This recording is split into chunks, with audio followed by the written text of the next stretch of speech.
Hello all, welcome to our channel. ఇంతకు ముందు క్లాస్లో మనం 9th class bioscience second lesson వరకు ఉన్న బిట్స్ని చూసాం కదండి. ఈ క్లాస్లో వచ్చేసి థర్డ్ లెసన్ జంతు కణజాలాలు అనేటటువంటి లెసన్లో ఉన్నటువంటి బిట్స్ని చూద్దాము. అందులో ఫస్ట్ పాయింట్, మొక్కల కణజాలాల మాదిరిగానే జంతువులలో కూడా రకరకాల విధులు నిర్వహించడం కోసం రకరకాల కణజాలాలు ఉంటాయి.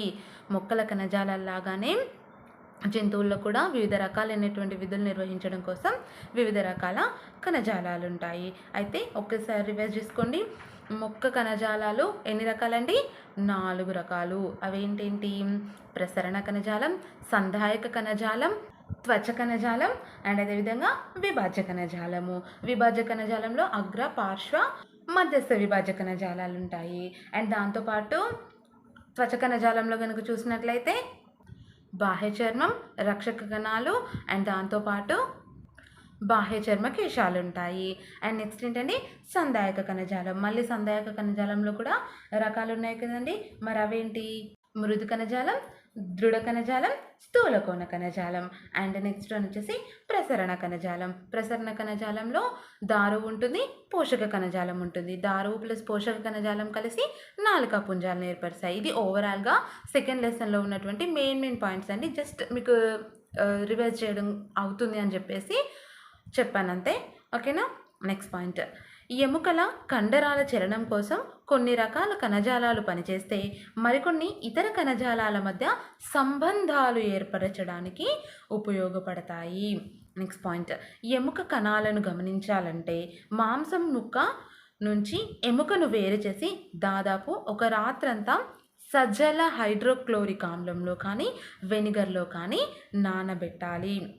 మరి ఇలా ఎందుకు చేయాలి అని అంటే, ఎముక మృదుగా మారడానికి మనకు కొంత సమయం అవసరం పడుతుంది కదండి.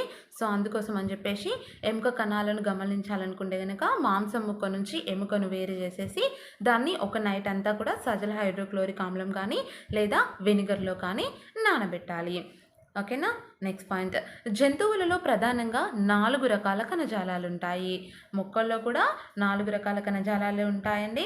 అండ్ జంతువుల్లో కూడా 4 రకాల కణజాలాలే ఉంటాయి. జంతువుల్లో ఉండేటటువంటి ప్రధానంగా 4 రకాల కణజాలాలు ఏంటంటే, ఫస్ట్ వన్ ఉపకళ కణజాలం, సెకండ్ వన్ సంయోజక కణజాలం, థర్డ్ వన్ కండర కణజాలం, ఫోర్త్ వన్ వచ్చేసి నాడీ కణజాలం. జంతువులలో ప్రధానంగా 4 రకాల కణజాలాలు ఉంటాయి. అవి ఉపకళా కణజాలం, సంయోజక కణజాలం, కండర కణజాలం, నాడీ కణజాలం. మరి ఇందులో ఒక్కొక్క కణజాలానికి సంబంధించినటువంటి పాయింట్స్ ఏమి ఇచ్చారో చూద్దాం. ఇందులో ఫస్ట్ వన్ వచ్చేసి ఉపకళా కణజాలం. ఇది జంతువుల లోపలి అవయవాలను బయటి భాగాలను కప్పి ఉంచేటటువంటి కణజాలం. నెక్స్ట్ పాయింట్, ఉపకళా కణజాలం ఎపిథీలియల్ టిష్యూ. ఇక్కడ ఎపిథీలియల్లో ఎపి అనగా వెలుపల అని, థీలియం అనగా కణజాలం అని చెప్పేసి అర్థం వస్తుంది. చూడండి, ఉపకళా కణజాలాన్ని ఇంగ్లీష్లో ఎపిథీలియల్ టిష్యూ అంటారు కదా. సో ఇందులో ఎపి అనగా వెలుపల అని, థీలియం అనగా కణజాలం అని చెప్పేసి అర్థం వస్తుంది. నెక్స్ట్, ఇది చర్మం పైన, నోటి కుహరంలో, రక్తనాళాల పైన, ఊపిరితిత్తుల్లో ఉన్నటువంటి వాయుగోనులలో, వృక్క నాళాలలో విస్తరించి ఉంటుంది. ఉపకళా కణజాలం అనేది ఎక్కడెక్కడ విస్తరించి ఉంటుందండి?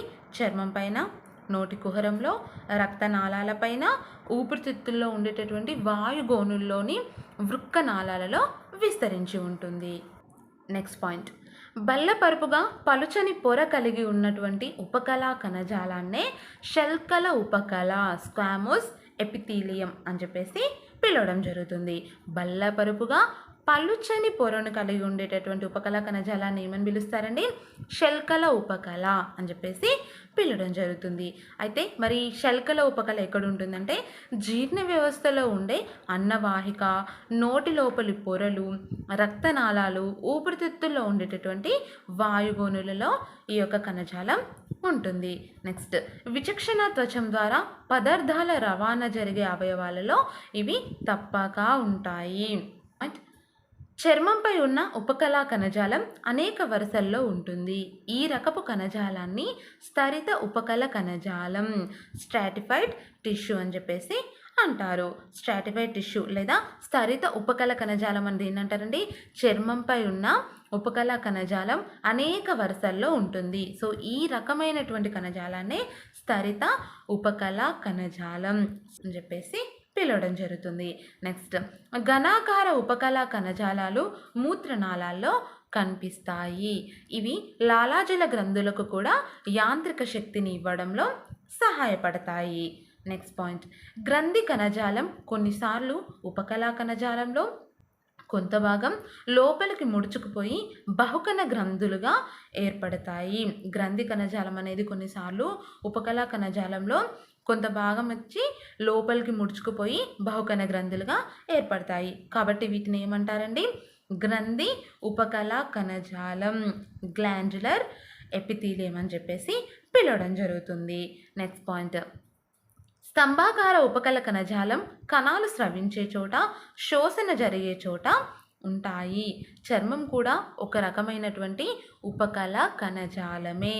నెక్స్ట్ పాయింట్, చర్మం నుండే గోర్లు, రోమాలు, గిట్టలు, కొమ్ములు వంటి నిర్మాణాలు తయారవుతాయి. నెక్స్ట్ పాయింట్, సరీసృపాలలో పొలుసులు, పక్షుల ఈకలు కూడా ఈ కణజాలాల నుండి తయారవుతాయి. ఇవన్నీ కూడా రూపాంతరం చెందినటువంటి ఉపకళా కణజాలాలే.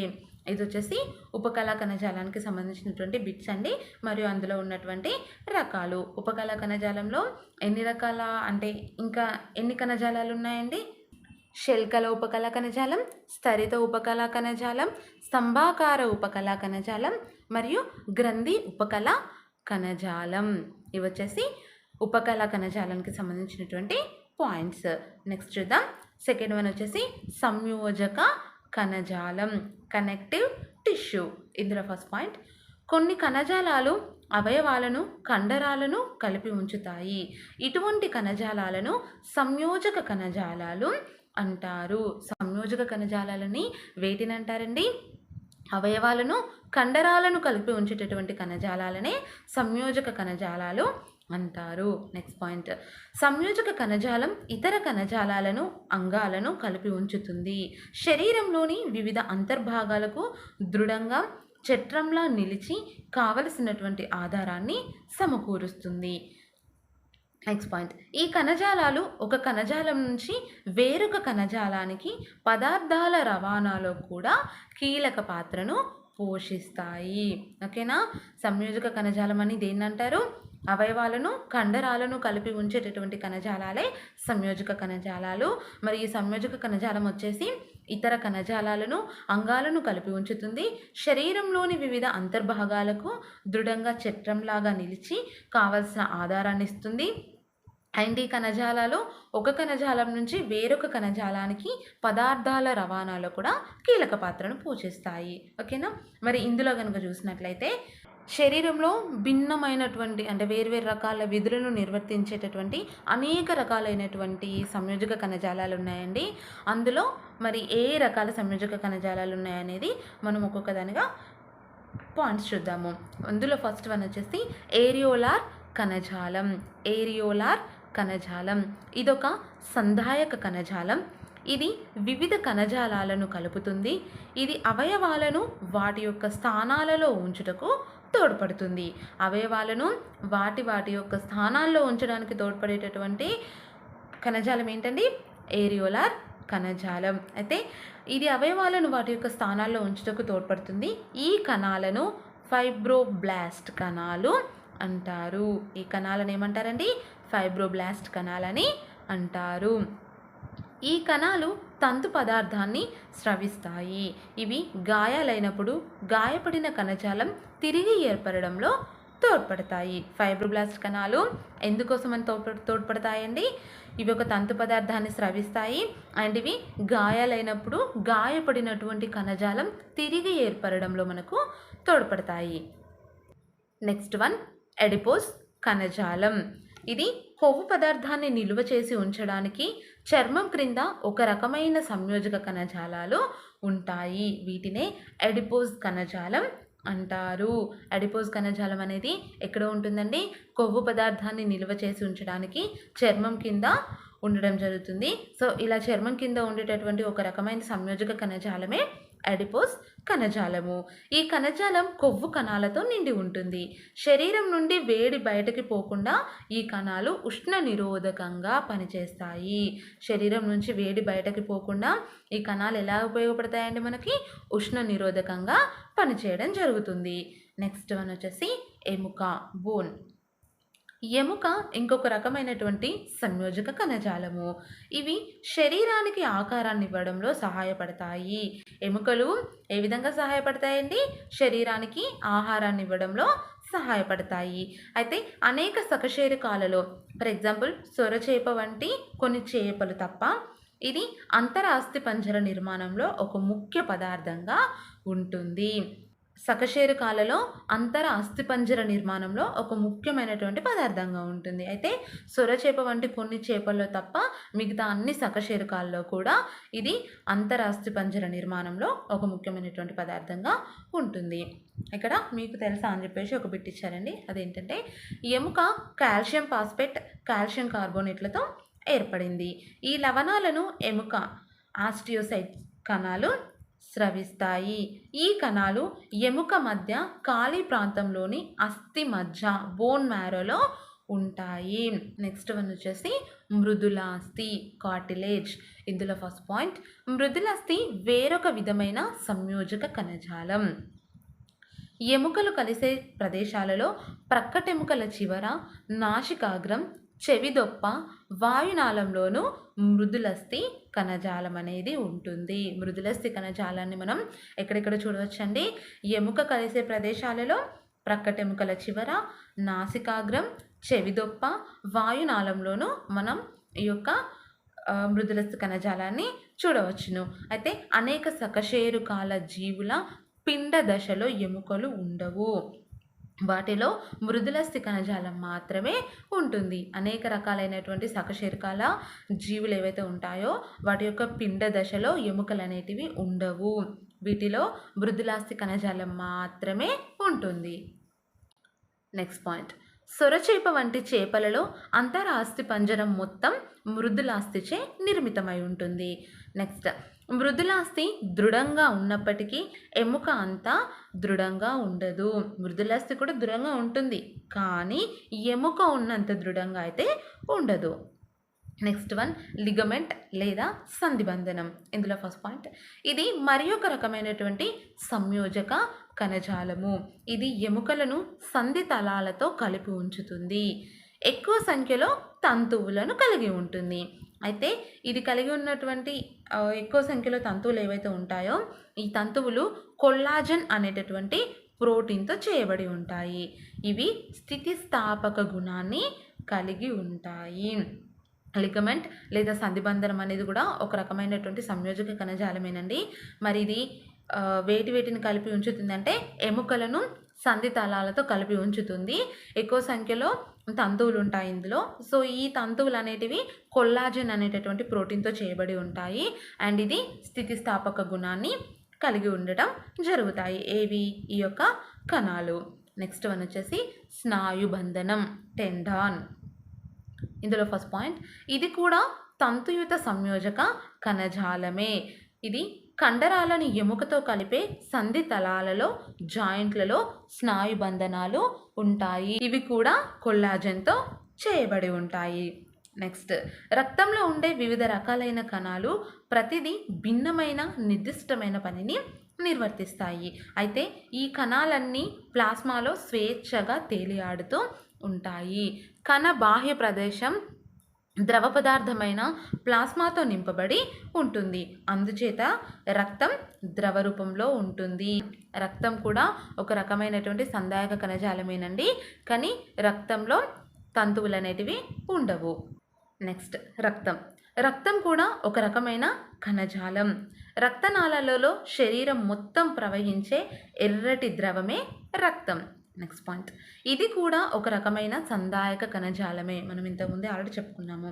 నెక్స్ట్, రక్తం ఆరోగ్య పరీక్షలలో కీలక పాత్రను పోషిస్తుంది. మనకి ఏ చిన్న హెల్త్ ఇష్యూ వచ్చినా సరే ఫస్ట్ మనకు బ్లడ్ టెస్ట్ చేశారు కదండి.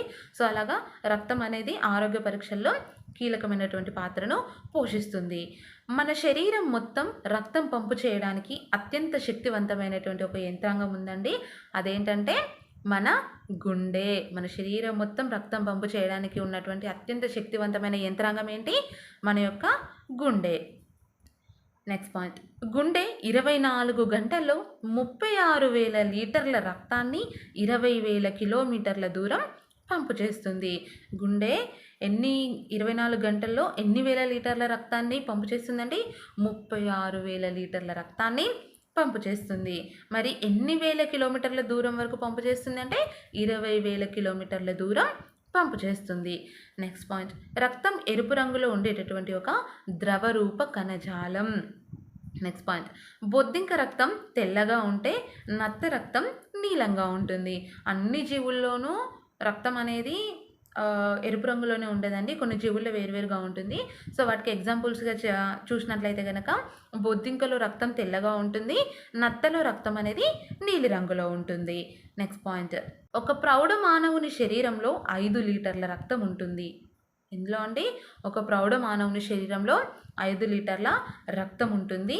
రక్తంలో ఒక అంశం అయినటువంటి ప్లాస్మాలో ఎక్కువ శాతం నీరే ఉంటుంది. మనం ఇక్కడ అంటే రక్తం గురించి టాపిక్ స్టార్ట్ చేయడానికి ముందు ఒక 2-3 పాయింట్స్ చెప్పాను కదండి. అక్కడ ఏముంది? రక్తంలో ఉండే వివిధ రకాలైనటువంటి కణాలు ప్రతిదీ భిన్నమైన నిర్దిష్టమైన పనిని నిర్వర్తిస్తాయి. ఈ కణాలన్నీ కూడా ప్లాస్మాలో స్వేచ్ఛగా తేలియాడుతూ ఉంటాయని చెప్పేసి చెప్పుకున్నాం కదండి. సో ఇక్కడ రక్తంలో ఒక అంశమైనటువంటి ఈ ప్లాస్మా ఏదైతే ఉందో ఇందులో ఎక్కువ శాతం ఏముంటుంది? నీరే ఉంటుంది. నెక్స్ట్ పాయింట్, నీటితో పాటు ఇందులో గ్లూకోజ్, అమైనో యాసిడ్స్ వంటి రకరకాల పోషకాలు కూడా ఉంటాయి. ఇందులో ప్లాస్మాలో ఉండేది ఎక్కువ శాతం నీరే, కానీ నీటితో పాటు గ్లూకోజ్, అమినో యాసిడ్ల వంటి రకరకాల పోషకాలు కూడా ఉంటాయి. నెక్స్ట్ పాయింట్, విటమిన్లు, హార్మోన్లు కూడా ప్లాస్మాలో ఉంటాయి. ఇది శరీరానికి శక్తినిచ్చేందుకు సహాయపడడంతో పాటు విసర్జక పదార్థాలైనటువంటి లాక్టిక్ యాసిడ్, యూరియా, ఇతర లవణాలను కూడా కలిగి ఉంటుంది. నెక్స్ట్ పాయింట్, రక్తం గడ్డ కట్టడానికి కావలసినటువంటి అనేక కారకాలు కూడా ప్లాస్మాలో ఉంటాయి. రక్తం గడ్డ కట్టడానికి కావాల్సిన అనేకమైన కారకాలు ఎందులో ఉంటాయండి? ప్లాస్మాలోనే ఉంటాయి. నెక్స్ట్ పాయింట్, రక్తనాళాలలో గడ్డ కట్టకుండా హిపారిన్ అనేటటువంటి పదార్థం ఉపయోగపడుతుంది. హిపారిన్ అనేటటువంటి పదార్థం దేనికి ఉపయోగపడుతుంది? మన శరీరంలోని రక్తనాళాల్లో గడ్డ కట్టకుండా ఉండడానికి ఉపయోగపడేటటువంటి పదార్థమే హిపారిన్. నెక్స్ట్ వన్, రక్తంలో 3 రకాల కణాలు ఉంటాయండి. అవి ఆల్రెడీ మనకు తెలుసు. ఒకటి ఎర్ర రక్త కణాలు, తెల్ల రక్త కణాలు, రక్త ఫలకికలు. ఎర్ర రక్త కణాలు రెడ్ బ్లడ్ సెల్స్, తెల్ల రక్త కణాలు వైట్ బ్లడ్ సెల్స్, రక్త ఫలకికలు ప్లేట్లెట్స్. ఇవి వచ్చేసి రక్తంలో ఉండేటటువంటి 3 రకాల కణాలు. ఇందులో ఫస్ట్ వన్ వచ్చేసి ఎర్ర రక్త కణాలకు సంబంధించినటువంటి పాయింట్స్ని చూద్దాము. ఎర్ర రక్త కణాలని ఎరిథ్రోసైట్లు అని చెప్పేసి అంటారు. వీటిలో ఎరుపు వర్ణపు హిమోగ్లోబిన్ అనేటటువంటి ప్రోటీన్ ఉండడం వలన రక్తం అనేది ఎర్రగా ఉంటుంది. ఎర్ర రక్త కణాలని మరో రకంగా ఏమని పిలుస్తారండి? ఎరిథ్రోసైట్లు అంటారు. మరి ఇందులో ఏ విధమైనటువంటి ప్రోటీన్ ఉంటుంది అంటే ఎరుపు వర్ణపు హిమోగ్లోబిన్ అనేటటువంటి ప్రోటీన్ ఉంటుంది. అందువలనే రక్తం ఎర్రగా ఉంటుంది. మరి ఇది ఆక్సిజన్, కార్బన్ డైఆక్సైడ్ల రవాణాలో సహాయపడుతుంది. 1 ml మానవ రక్తంలో దాదాపు 5 మిలియన్ల ఎర్ర రక్త కణాలు ఉంటాయి. చూసారా, 1 మిల్లీలీటర్ మానవ రక్తంలో దాదాపు ఎన్ని మిలియన్ల ఎర్ర రక్త కణాలు ఉంటాయండి? 5 మిలియన్ల ఎర్ర రక్త కణాలు ఉంటాయి. మరియు ఎర్ర రక్త కణాల యొక్క జీవితకాలం వచ్చేసి 120 రోజులు. ఎర్ర రక్త కణాల యొక్క జీవితకాలం ఎన్ని రోజులండి? 120 రోజులు. మన రక్తంలో ఉన్న ఎర్ర రక్త కణాలన్నీ ఒక గొలుసులాగా అమర్చినట్లయితే దాని పొడవు భూమధ్య రేఖను చుట్టూరా 7 సార్లు చుట్టి రావచ్చును. శిశువు తల్లి గర్భంలో ఉన్నప్పుడు రక్త కణాలు కాలేయం మరియు ప్లీహంలో తయారవుతాయి. శిశువు తల్లి గర్భంలో ఉన్నప్పుడు రక్త కణాలు ఎక్కడి నుంచి తయారవుతాయండి? కాలేయం మరియు ప్లీహంలో తయారవుతాయి. మరి పుట్టిన తర్వాత పొడవుగా ఉన్నటువంటి ఎముకలో ఉండే అస్థి మజ్జ, బోన్ మ్యారోలో ఎర్ర రక్త కణాలు అనేటివి తయారవుతాయి. తల్లి గర్భంలో ఉన్నప్పుడేమో కాలేయం మరియు ప్లీహంలో తయారవుతాయండి రక్త కణాలు. మరి పుట్టిన తర్వాత వచ్చేసి ఎముకలో ఉండేటటువంటి బోన్ మ్యారోలో ఎర్ర రక్త కణాలు తయారవుతాయి. నెక్స్ట్ పాయింట్, క్షీరదాల పరిపక్వ ఎర్ర రక్త కణాల్లో కేంద్రకం ఉండదు. ఈ పాయింట్కి సంబంధించి మనకు ఫస్ట్ లెసన్లో ఒక 2 బిట్స్ వచ్చాయండి. అవి ఏంటంటే క్షీరదాల యొక్క ఎర్ర రక్త కణాల్లో అండ్ అదేవిధంగా మొక్కల్లో పోషక కణజాలంలోని చారడి నాళల్లో కేంద్రకం ఉండదు. అయితే వీటిలో కూడా స్టార్టింగ్ స్టేజ్లో ఉంటుంది. బట్ అది ఏంటంటే పరిపక్వత చెందే కొద్దీ తర్వాత దశల్లో ఈ కణాల నుంచి కేంద్రకం అనేది తొలగించబడుతుంది. ఇది ఫస్ట్ లెసన్లో వచ్చినటువంటి పాయింట్స్. నెక్స్ట్ వచ్చేసి తెల్ల రక్త కణాలు, వైట్ బ్లడ్ సెల్స్. వీటిలో హిమోగ్లోబిన్ ఉండదు కాబట్టి ఇవి వర్ణరహితంగా ఉంటుంది. ఎర్ర రక్త కణాల్లో ఏముంటుందండి, హిమోగ్లోబిన్ అనేటటువంటి ఎరుపు వర్ణపు ప్రోటీన్ ఉంటుంది కదా, సో దానివల్ల రక్తం ఎర్రగా ఉంటుంది. అంటే ఎర్ర రక్త కణాలు ఎరుపు రంగులో ఉండి రక్తం ఎరుపు రంగులో ఉంటుంది. బట్ ఇక్కడ తెల్ల రక్త కణాల్లో చూసినట్లయితే హిమోగ్లోబిన్ ఉండదు కాబట్టి ఇవి వర్ణరహితంగా ఉంటాయి. అందువల్ల వీటిని ఏమంటారు, ల్యూకోసైట్లు అంటారు. ఎర్ర రక్త కణాలను ఏమంటారు, ఎరిథ్రోసైట్లు. తెల్ల రక్త కణాలను ఏమంటారు, ల్యూకోసైట్లు. ఆర్బీసీతో పోల్చినట్లయితే తక్కువ సంఖ్యలో ఉంటాయి. అంటే ఎర్ర రక్త కణాలతో పోల్చినట్లయితే తెల్ల రక్త కణాల యొక్క సంఖ్య ఎలా ఉంటుందండి, తక్కువగా ఉంటుంది. నెక్స్ట్, ఇవి 2 రకాలు. తెల్ల రక్త కణాలు మళ్ళీ 2 రకాలండి. ఒకటేంటి, కణికాభ కణాలు, రెండోది వచ్చేసి కణిక రహిత కణాలు. ఫస్ట్ వన్ కణికాభ కణాలు, గ్రాన్యులోసైట్స్. ఇక్కడ కణికాభ కణాలు వచ్చేసి మళ్ళీ 3 రకాలండి. అవేంటంటే neutrophils, basophils, eosinophils. Neutrophils, basophils, eosinophils. తెల్ల రక్త కణాలు 2 రకాలు, కణికాభ కణాలు, కణిక రహిత కణాలు. కణికాభ కణాలు మళ్ళీ 3 రకాలు. అవేంటి, న్యూట్రోఫిల్స్, బేసోఫిల్స్, ఎసినోఫిల్స్.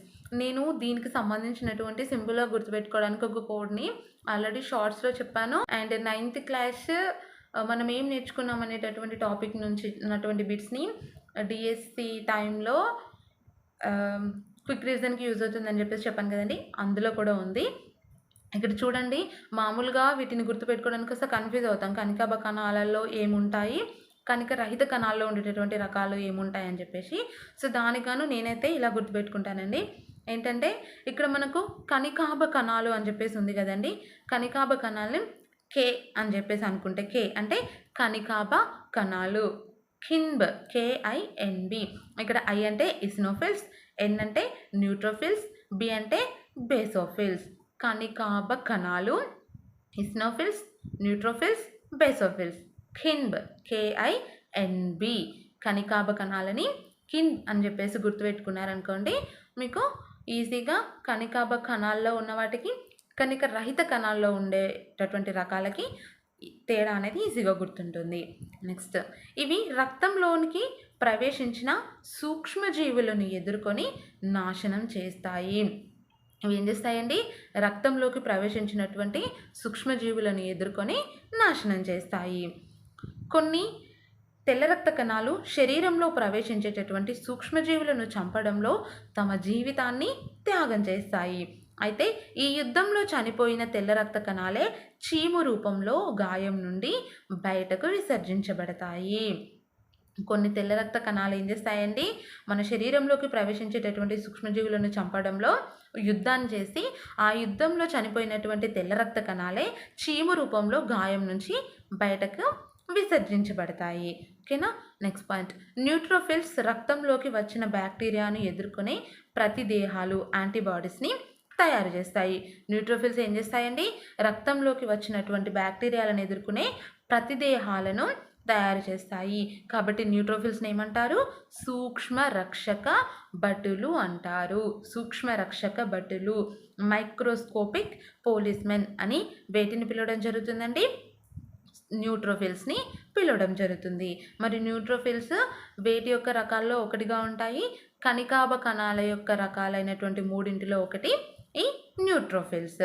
మరి మిగతా 2 రకాలు ఏంటండి, బేసోఫిల్స్, ఇసినోఫిల్స్. ఇది వచ్చేసి కణికాభ కణాలు. తెల్ల రక్త కణాల్లోని 2 రకాలైనటువంటి వాటిలో మొదటిదైన కణికాభ కణాలలో ఉన్నటువంటి రకాలు, వాటికి సంబంధించినటువంటి పాయింట్స్. నెక్స్ట్ వచ్చేసి కణిక రహిత కణాలు, గ్రాన్యులోసైట్స్. మళ్ళీ ఇక్కడ చూడండి, కణిక రహిత కణాలు మళ్ళీ 2 రకాలు. అవేంటి? Lymphocytes, monocytes. నేను ఆల్రెడీ ఇంతకుముందు కణికాభ కణాలు గుర్తుపెట్టుకోవడానికి కిన్బ్ అని చెప్పాను కదండి. సో ఇక్కడ కణిక రహిత కణాలని ఎలా అంటే, ఇక్కడ మనం ఆల్రెడీ చెప్పుకున్నాం కదా, కణిక రహిత కణాల్లో మోనోసైట్స్, లింపోసైట్స్ అని 2 రకాలు ఉంటాయని చెప్పేసి. ఇక్కడ మోనోసైట్స్లో ఫస్ట్ లెటర్ అండి మో, అండ్ లింపోసైట్స్లో మొదటి అక్షరం లి. Monocytes, lymphocytes. రా అంటే రహిత కణాలు, మోలీరా అని గుర్తుపెట్టుకుంటే మనకు ఈజీగా గుర్తుంటుంది. మోలీరా. మో అంటే మోనోసైట్స్, లి అంటే లింపోసైట్స్, రా అంటే రహిత కణాలు. ఏం రహిత కణాలు? కణిక రహిత కణాలు. కణిక రహిత కణాలకు కోడ్ ఏంటండి? మొలీరా. మో అంటే మోనోసైట్స్, లి అంటే లింపోసైట్స్, రా అంటే రహిత కణాలు, కణిక రహిత కణాలు అని చెప్పేసి అర్థము. నెక్స్ట్, లింపోసైట్స్ రక్తంలోనికి వచ్చిన బాహ్య పదార్థాలను ఎదుర్కొనే ప్రతిరక్షకాలను తయారు చేస్తాయి. లింపోసైట్స్ యొక్క విధి ఏంటండి? మన రక్తంలోకి వచ్చినటువంటి బాహ్య పదార్థాలను ఎదుర్కొని వాటికి ప్రతిరక్షకాలను తయారు చేయడమే లింపోసైట్స్ యొక్క విధి. నెక్స్ట్ పాయింట్, మోనోసైట్లు కణికాభ కణాలతో పాటు రక్తంలో అమీబా మాదిరిగా కదులుతూ బాహ్య పదార్థాలను ఎదుర్కొని భక్షించి నాశనం చేస్తాయి. లింపోసైట్స్ యొక్క విధి ఏంటండి? రక్తంలోకి వచ్చినటువంటి బాహ్య పదార్థాలను ఎదుర్కొని ప్రతిరక్షకాలను తయారు చేయడము లింపోసైట్స్ యొక్క విధి. మరి ఇక్కడ మోనోసైట్స్ ఏం చేస్తాయండి? కణికాభ కణాలతో పాటు రక్తంలో అమీబా మాదిరిగా కదులుతూ బాహ్య పదార్థాలను ఎదుర్కొని భక్షించి నాశనం చేస్తాయి. కాబట్టి మోనోసైట్లను ఏమని పిలుస్తారంటే పారిశుద్ధ కార్మికులు అని చెప్పేసి పిలవడం జరుగుతుంది. మోనోసైట్లను ఏమని పిలుస్తారు? పారిశుద్ధ కార్మికులు లేదా స్కావెంజర్స్ అని చెప్పేసి అంటారు వీటిని, మోనోసైట్లను. అండ్ అదేవిధంగా ఇంతకుముందు ఆల్రెడీ మనం చెప్పుకున్నాం కదండి, సూక్ష్మ రక్షక భటులు అని చెప్పేసి. మరి సూక్ష్మ రక్షక భటులను వేటిని పిలుస్తారు? న్యూట్రోఫిల్స్ని సూక్ష్మ రక్షక భటులు అని చెప్పేసి పిలవడం జరుగుతుంది. ఇవి వచ్చేసి కణిక రహిత కణాలు మరియు కణికాభ కణాలు. నెక్స్ట్, రక్త ఫలకికలు. రక్తంలో 3 రకాల కణాలు ఉంటాయి. అందులో ఎర్ర రక్త కణాలు, తెల్ల రక్త కణాలు అండ్ రక్త ఫలకికలు. మనం ఆల్రెడీ తెల్ల రక్త కణాలు, ఎర్ర రక్త కణాల గురించి బిట్స్ చూద్దాం కదా. ఇప్పుడు వచ్చేసి రక్త ఫలకికల్లో ఉన్నటువంటి పాయింట్స్ చూద్దాము. రక్త ఫలకికలు ప్రత్యేకమైనటువంటి కణాలు. వీటిలో కేంద్రకం ఉండదు మరియు ఇవి బల్లపరుపుగా ఉంటాయి. ఎక్కడైనా రక్తనాళానికి దెబ్బ తగిలితే రక్త ఫలకికలు అక్కడ గుమికూడి రక్తం గడ్డ కట్టేటట్లుగా చేస్తాయి. రక్త ఫలకికలు ఏం చేస్తాయండి? మనకు ఎక్కడైనా రక్తనాళానికి గనుక దెబ్బ తగిలినట్లయితే రక్త ఫలకికలు వెంటనే అక్కడ గుమికూడి రక్తం గడ్డ కట్టేటట్లుగా చేస్తాయి. అంటే ఇవి రక్తస్రావం అనేది జరగకుండా కాపాడుతాయి. ఓకేనా? ఇవి వచ్చేసి రక్త ఫలకికలకు సంబంధించినటువంటి పాయింట్స్. నెక్స్ట్, జర్మనీ వైద్యుడైనటువంటి కార్ల్ ల్యాండ్ స్టీనర్ మానవులలో ఉండేటటువంటి రక్తాన్ని ఏ, బి, ఏబి, ఓ అనేటటువంటి 4 వర్గాలుగా విభజించారు. ఎవరు? Karl Landsteiner. ఇతను ఏ దేశానికి సంబంధించినటువంటి వైద్యుడండి? జర్మన్కి చెందినటువంటి డాక్టర్. మరి ఇతను ఎన్ని రకాల రక్త వర్గాలని విభజించడం జరిగింది? 4 రకాలు. అవేంటి? ఏ రక్తవర్గం, బి రక్తవర్గం, ఏబి రక్తవర్గం, ఓ రక్తవర్గం. నెక్స్ట్, ఏబి రక్తవర్గం గలవారు ఎవరి నుండైనా సరే రక్తాన్ని తీసుకోగలరు. కావున ఏబి రక్తవర్గం కలిగిన వారిని ఏమంటారు? సార్వత్రిక గ్రహీతలు, యూనివర్సల్ రెసిపెంట్స్ అని చెప్పేసి పిలవడం జరుగుతుంది. ఎవరిని? ఏబి రక్తవర్గం కలిగిన వారిని సార్వత్రిక గ్రహీతలు అని చెప్పేసి అంటారు. నెక్స్ట్ పాయింట్, ఓ రక్తవర్గం కలిగిన వారు ఎవరికైనా రక్తాన్ని దానం చేయవచ్చు. కాబట్టి వీరిని ఏమంటారు? సార్వత్రిక దాతలు, యూనివర్సల్ డోనర్స్ అని చెప్పేసి పిలవడం జరుగుతుంది. ఎవరిని? ఓ రక్తవర్గం కలిగినటువంటి వారిని సార్వత్రిక దాతలు, యూనివర్సల్ డోనర్స్ అని అంటారు. ఏబి రక్తవర్గం కలిగిన వారు సార్వత్రిక గ్రహీతలు, ఓ రక్తవర్గం కలిగిన వారు సార్వత్రిక దాతలు. ఒకరి నుండి ఒకరికి రక్తం ద్వారా అనేక వ్యాధులు వ్యాపించవచ్చును. రక్తవర్గ పరీక్షల్లో ఫలితాల అనుగుణంగా రక్తవర్గాన్ని నిర్ధారించుటకు ఇక్కడ ఒక బాక్స్ ఇచ్చారండి. అంటే ఈ బాక్స్ అనేది మనకు రక్తవర్గ పరీక్షల్లో ఫలితాలకు అనుగుణంగా వారు ఏ విధమైనటువంటి అంటే ఏ రక్తవర్గాన్ని కలిగి ఉన్నారో తెలుసుకుంటకు ఈ బాక్స్ అనేది ఉపయోగపడుతుంది. సో అదేంటంటే యాంటీ ఏ, యాంటీ బి, ఇక్కడ అది ఏ రకమైనటువంటిది. సో ఇక్కడ యాంటీ ఏలో కనుక చూసినట్లయితే రక్తం గుచ్చీకరణ జరిగితే అండ్ యాంటీ బి రక్త గుచ్చీకరణ జరగకపోతే అది ఏ రక్తవర్గంగా నిర్ధారణకు రావచ్చు. నెక్స్ట్ యాంటీ ఏ రక్త గుచ్చీకరణ జరగకుండా యాంటీ బి రక్తం అనేది గుచ్చీకరణ జరిగినట్లయితే అది బి రక్తవర్గం అవుతుంది. నెక్స్ట్ యాంటీ ఏ రక్త గుచ్చీకరణ జరిగి అండ్ యాంటీ బి రెండు కూడా రక్త గుచ్చీకరణ కనుక జరిగినట్లయితే అది ఏబి రక్తవర్గం అవుతుంది. Next one anti A and అదేవిధంగా యాంటీ బి ఇవి రెండు కూడా రక్త గుచ్చీకరణ అనేది జరగలేదనుకోండి అది ఓ రక్తవర్గంగా నిర్ధారణ చేసుకోవచ్చును. నెక్స్ట్ అలాగే ఆర్హెచ్డి సీరంలో కానీ రక్త గుచ్చీకరణ జరిగితే ఆర్హెచ్ ప్లస్ అని, రక్త గుచ్చీకరణ జరగకపోతే ఆర్హెచ్ మైనస్గా ఆ యొక్క రక్తం అవుతుంది. ఓకే, ఇంతవరకు మనం సంయోజక కణజాలానికి సంబంధించినటువంటిది అండ్ అందులో ఉండేటటువంటి వివిధ రకాల సంయోజక కణజాలాల గురించి చూసాం కదండి. మరి ఈ సంయోజక కణజాలాల్లో ఏ రకమైనటువంటి వివిధ రకాలైనటువంటి సంయోజక కణజాలాలు ఉన్నాయండి? ఏరియోలార్ కణజాలం, అడిపోజ్ కణజాలం, ఎముక, మృదులస్థి, లిగమెంట్ లేదా సంధిబంధనం, స్నాయుబంధనం, రక్తం ఇవన్నీ కూడా సంయోజక కణజాలంలో ఉండేటటువంటి వివిధ రకాల సంయోజక కణజాలాలు. నెక్స్ట్ వచ్చేసి కండర కణజాలం అండి. ఇందులో ఉన్నటువంటి బిట్స్ని చూద్దాము. చర్మంలో ఉన్న కణాలు పునరుత్పత్తి శక్తిని కలిగి ఉంటాయి. కండరాలు అవయవాల కదలికలకు సహాయపడతాయి. నెక్స్ట్ కావలసిన శక్తిని కూడా ఉత్పత్తి చేస్తాయి. నెక్స్ట్ పాయింట్ రక్తనాళాల్లో కూడా కొద్ది మొత్తంలో కండర కణజాలం ఉంటుంది. ఇది రక్తనాళాల వ్యాసాన్ని సవరిస్తూ క్రమబద్ధమైనటువంటి రక్త ప్రసరణకు సహాయపడుతుంది. చాలామంది 7th క్లాస్ సోషల్ చేయమని చెప్పేసి కామెంట్స్ చేస్తున్నారండి. చేస్తానండి, డెఫినెట్గా చేస్తాను. నేను ఆల్రెడీ రీజన్ కూడా చెప్పాను. మీరు క్లాస్ మధ్యలో చూసినట్లయితే నేను బయోసైన్స్ ఎందుకు స్టార్ట్ చేశానో ఇప్పుడు మీకు అర్థమవుతుంది. మిగిలిపోయింది ఓన్లీ 9th క్లాస్ బయోసైన్సే కాబట్టి సైన్స్లో ఈ ఒక్క క్లాస్ అయిపోతే మొత్తం సైన్స్ అయిపోతుందండి అప్ టు 10th క్లాస్ వరకు. అందుకోసమే 9th క్లాస్ బయోసైన్స్ స్టార్ట్ చేశాను. ఇది అయిపోయిన వెంటనే 7th class social classes start చేస్తాము. ఓకేనా? అండ్ వీడియో కనుక మీకు నచ్చినట్లయితే లైక్ చేసి షేర్ చేసి సబ్స్క్రైబ్ చేసుకొని మీ సజెషన్స్ని ఒపీనియన్స్ని ఖచ్చితంగా కామెంట్ బాక్స్లో చెప్పండి. నెక్స్ట్ పాయింట్ కండర కణజాలాలు కండర తంతువులు అనబడే పొడవైన కణాలచే నిర్మించబడి ఉంటాయి. ఈ తంతువులు కండరపు కదలికలలో సహాయపడతాయి. శరీరానికి చల్లని గాలి తగిలినప్పుడు కండరాలు సంకోచ వ్యాకోచం చెందుతాయి. ఈ ప్రక్రియలో చాలా ఎక్కువ మోతాదులో శక్తి వేడిమి రూపంలో విడుదలవుతుంది. ఇది మన శరీరాన్ని వెచ్చగా ఉంచుతుంది. నెక్స్ట్ పాయింట్ నిర్మాణం అవి ఉన్న ప్రదేశం విధులను అనుసరించి కండరాలు 3 రకాలు. అవేంటి? రేఖిత కండరాలు, అరేఖిత కండరాలు, హృదయ కండరాలు. నిర్మాణము అవి ఉన్నటువంటి ప్రదేశాలు అండ్ అదేవిధంగా అవి నిర్వర్తించేటటువంటి విధి వీటన్నింటినీ అనుసరించి కండరాలు 3 రకాలు: రేఖిత, అరేఖిత, హృదయ కండరాలు. ఓకేనా? ఇందులో ఫస్ట్ వన్ రేఖిత కండరాలు. రేఖిత కండరాల్లో ఇచ్చినటువంటి పాయింట్స్ చూద్దాం. ఫస్ట్ వన్ కొన్ని కండరాల కదలికలు మన ఆధీనంలోనే ఉంటాయి. ఈ కండరాలను మనం అవసరమైనప్పుడు కదిలించవచ్చు, అవసరం లేనట్లయితే కదిలించడం ఆపేయవచ్చును. ఫర్ ఎగ్జాంపుల్ చేతులు, కాళ్ళను కదపడం. అందువల్లనే వీటిని నియంత్రిత లేదా సంకల్పిత కండరాలు వాలంటరీ మజిల్స్ అని కూడా అనడం జరుగుతుంది. చూడండి, రేఖిత కండరాలని ఇంకో విధంగా ఎలా పిలుస్తారండి?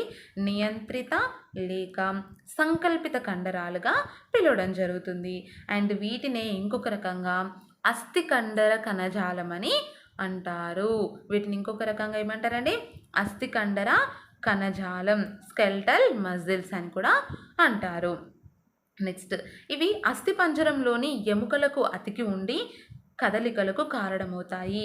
ఇవి పొడవుగా అనేక అడ్డుచారలను కలిగి ఉంటాయి కనుక వీటిని రేఖిత కండరం అని పిలుస్తారు. ఇవి అస్థిపంజరంలోని ఎముకలకు అతికి ఉండి కదలికలకు కారణమవుతాయి అండ్ అదేవిధంగా పొడవుగా అనేక అడ్డుచారలను కలిగి ఉంటాయి కాబట్టి వీటిని ఏమని పిలుస్తారండి? రేఖిత కండరం అని చెప్పేసి పిలవడం జరుగుతుంది. నెక్స్ట్ పాయింట్, ప్రతి కండరం అనేక పొడవైన సన్నటి శాఖారహితమైన తంతువులను పోలిన కణాలను కలిగి ఉంటుంది అండ్ ప్రతి కణం కండరం అంత పొడవుగా ఉంటుంది. ఇది స్తూపాకారంగా ఉంటూ అనేక కేంద్రకాలను కలిగి ఉంటుంది. ఇది వచ్చేసి రేఖిత కండరాలకు సంబంధించినటువంటి పాయింట్స్. నెక్స్ట్ సెకండ్ వచ్చేసి అరేఖిత కండరాలు. కొన్ని కండరాలను మన ఇష్టానుసారం ప్రారంభించలేం, ఆపివేయలేం. ఈ కదలికలు నిర్వహించే కండరాలనే అనియంత్రిత కండరాలు, ఇన్వాలంటరీ మజిల్స్ అంటారు. కొన్ని కండరాలను మనకు నచ్చినట్లుగా ప్రారంభించలేమండి అండ్ అదేవిధంగా ఆపేయలేం. సో ఇలాంటి కదలికల్నే నిర్వహించేటటువంటి కండరాలనే మనం ఏమని పిలవచ్చండి? అనియంత్రిత కండరాలు అని చెప్పేసి పిలవడం జరుగుతుంది. నెక్స్ట్, ఈ కండరాలనే నునుపు కండరాలు అని కూడా అంటారు. అనియంత్రిత కండరాలనే ఇంకొక రకంగా ఏమని పిలుస్తారండి? నునుపు కండరాలని కూడా అంటారు. మరి ఇవి మన శరీరంలో ఎక్కడ ఈ యొక్క కండరాలు ఉంటాయంటే ఐరిస్, కనుపాప అండ్ అదేవిధంగా గర్భాశయం మరియు వాయునాళాల్లో కూడా ఈ విధమైనటువంటి కండరాలు ఉంటాయి. నెక్స్ట్ పాయింట్, ఇవి పొడవుగా సాగదీయబడి కదురు ఆకారంలో ఉంటాయి. వీటిలో అడ్డుచారలు ఉండవు, అందుచేత వీటినే అరేఖిత కండరాలు అంటారు. వీటిని అరేఖిత కండరాలని ఎందుకంటారండి? ఇవి పొడుగ్గా సాగదీయబడి కదురు ఆకారంలో ఉంటాయి కానీ వీటిలో అడ్డుచారలు అనేటివి ఉండవు, అందుచేతనే వీటిని ఏమంటారు? అరేఖిత కండరాలు అంటారు. అండ్ ఈ కణాలలో కేవలం ఒక కేంద్రకం మాత్రమే ఉంటుంది, ఏకకేంద్రక కణాలు. నెక్స్ట్ వన్ వచ్చేసి హృదయ కండరాలు. ఇందులో ఫస్ట్ పాయింట్, హృదయంలోని కండరాలు రక్త ప్రసరణలో సహాయపడతాయి. ఈ కణాలు పొడవుగా బహుకేంద్రకాలతో శాఖలు కలిగి ఉంటాయి. ఏ కండరాలండి? హృదయ కండరాల్లోని కణాలు పొడవుగా బహుకేంద్రకాలతో కూడినటువంటి శాఖల్ని కలిగి ఉంటాయి. కణాల చివరి భాగాలు ఒకదానితో ఒకటి కలిసి ఉంటాయి. నెక్స్ట్ పాయింట్, హృదయ కండరంలోని కణాలన్నీ చారలతో ఉంటాయి. ఇది నిర్మాణంలో చారల కండరం అంటే రేఖిత కండరాన్ని పోలి ఉన్నప్పటికీ కూడా ఇది అనియంత్రిత చర్యలను నిర్వహిస్తుంది, అంటే అరేఖిత కండరాలు నిర్వహించేటటువంటి విధిని నిర్వహిస్తుంది. నెక్స్ట్ వన్ నుండి అండ్ లాస్ట్ వన్, కణజాలాలలో నాలుగోదైనటువంటి నాడీ కణజాలం, నర్వస్ టిష్యూ. ఇందులో ఫస్ట్ పాయింట్, మెదడు, వెన్నుపాము, నాడులు ఈ యంత్రాంగంలో కీలక పాత్ర పోషిస్తాయి. ఇక్కడ నాడీ కణం యొక్క పటం ఇచ్చారండి. సో అందులో కనుక చూసినట్లయితే అంటే నాడీ కణంలో ఉండేటటువంటి భాగాలు ఏంటంటే డెండ్రైట్లు, నిస్సల్ కణికలు, కణదేహం, కేంద్రకం, రాన్వీర్ కణుపులు, యాక్సాన్, మయాలిన్ త్వచం, నాడీ అంత్యాలు. ఇవి వచ్చేసి నాడీ కణంలో ఉండేటటువంటి భాగాలు. నెక్స్ట్ పాయింట్, శరీరంలో ఉండే అన్ని రకాల కణాలలో నాడీ కణాలకు మాత్రమే పునరుత్పత్తి చేయగల శక్తి లేదు. మన శరీరంలో ఉండేటటువంటి అన్ని రకాలైనటువంటి కణాల్లో పునరుత్పత్తి శక్తి లేనటువంటి కణాలు ఏంటండి? నాడీ కణాలు. నెక్స్ట్ పాయింట్, నాడీ వ్యవస్థలో ఏ రెండు నాడీ కణాలు ఒకే విధంగా ఉండవు. నెక్స్ట్, నాడీ కణాలు సమాచారాన్ని గ్రహించి విశ్లేషించి పంపించడానికి ప్రత్యేకించినటువంటి కణాలు. అయితే నాడీ కణాన్ని 3 భాగాలుగా విభజించవచ్చునండి. అందులో ఫస్ట్ వన్ వచ్చేసి కణదేహం, cyton or cell body. Second one axon, third one dendrites. నాడీ కణాన్ని 3 భాగాలుగా విభజించవచ్చు. అందులో ఫస్ట్ వన్ కణదేహం, second one axon, third one డెండ్రైట్లు. నెక్స్ట్, నాడీ కణదేహంలో ఉన్నటువంటి జీవద్రవంలో ఒక కేంద్రకం తేలి ఆడుతూ ఉంటుంది. అయితే జీవద్రవంలో కొన్ని గ్రంథి రూప కణాలు ఉంటాయి. ఈ గ్రంథి రూప కణాలనే నిస్సెల్ కణికలు, నిస్సెల్ గ్రాన్యూల్స్ అని చెప్పేసి పిలవడం జరుగుతుంది. నాడీ కణదేహంలో ఉండే జీవద్రవ్యంలో గ్రంథి రూప కణాలు అనేటివి ఉంటాయండి. సో వీటినే నిస్సల్ కణికలు అని చెప్పేసి పిలవడం జరుగుతుంది. నెక్స్ట్ పాయింట్, కణదేహం నుంచి కొన్ని నిర్మాణాలు బయటకి చొచ్చుకు వచ్చినట్లు ఉంటాయి. వీటినే డెండ్రైట్స్ అంటారు. ఇవి శాఖలు కలిగి మొనదేలి ఉంటాయి. నెక్స్ట్ వన్, కణదేహం నుండి ఒకే ఒక్క పొడవాటి నిర్మాణం బయలుదేరుతుంది. దీన్నే తంత్రికాక్షం లేదా ఆక్సాన్ అంటారు.